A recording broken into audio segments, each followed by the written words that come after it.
Justice JB Koshy commission report നടപ്പിലാക്കാനുള്ള സംസ്ഥാന സർക്കാരിന്റെ തീരുമാനത്തിനെതിരെ ശക്തമായ പ്രതിഷേധവുമായി വിശ്വ ഹിന്ദു പരിഷത്ത്.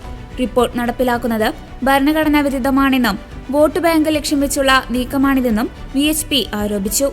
കൊച്ചിയിൽ നടന്ന വാർത്താ സമ്മേളനത്തിൽ VHP general secretary Bajrang Lal ബാഗ്രെയാണ് സംഘടനയുടെ നിലപാട് വ്യക്തമാക്കിയത്. ഹിന്ദു, ബുദ്ധ, ജൈന മതങ്ങളിലെ പട്ടികജാതി വിഭാഗങ്ങൾക്ക് ഭരണഘടന ഉറപ്പു നൽകുന്ന സംവരണം ക്രിസ്ത്യൻ വിഭാഗങ്ങളിലേക്ക് കൂടി വ്യാപിപ്പിക്കാനുള്ള ആസൂത്രിത ശ്രമമാണ് ഈ റിപ്പോർട്ടെന്ന് VHP ആരോപിച്ചു. ഇത് ഒരു കാരണവശാലും അംഗീകരിക്കില്ലെന്നും സംഘടന വ്യക്തമാക്കി. ലത്തീൻ കത്തോലിക്ക ബിഷപ്പുമാരുടെ ശുപാർശ പ്രകാരം ജാതി സർട്ടിഫിക്കറ്റുകൾ നൽകാനുള്ള നീക്കം വലിയ തോതിലുള്ള മതപരിവർത്തനത്തിന് വഴിയൊരുക്കുമെന്ന് ബജ്രംഗ് ലാൽ ബാഗ്ര പറഞ്ഞു. ഹിന്ദു ക്ഷേത്രങ്ങളുടെ മേലുള്ള സർക്കാർ ഭരണം ഉടൻ ഉപേക്ഷിക്കണമെന്നും അവ വിശ്വാസികളെ ഏൽപ്പിക്കണമെന്നും VHP ആവശ്യപ്പെട്ടു. ശബരിമലയിലെ സ്വർണം നഷ്ടപ്പെട്ടതുൾപ്പെടെയുള്ള സംഭവങ്ങൾ ചൂണ്ടിക്കാട്ടിയാണ് ഈ ആവശ്യം ഉന്നയിച്ചത്.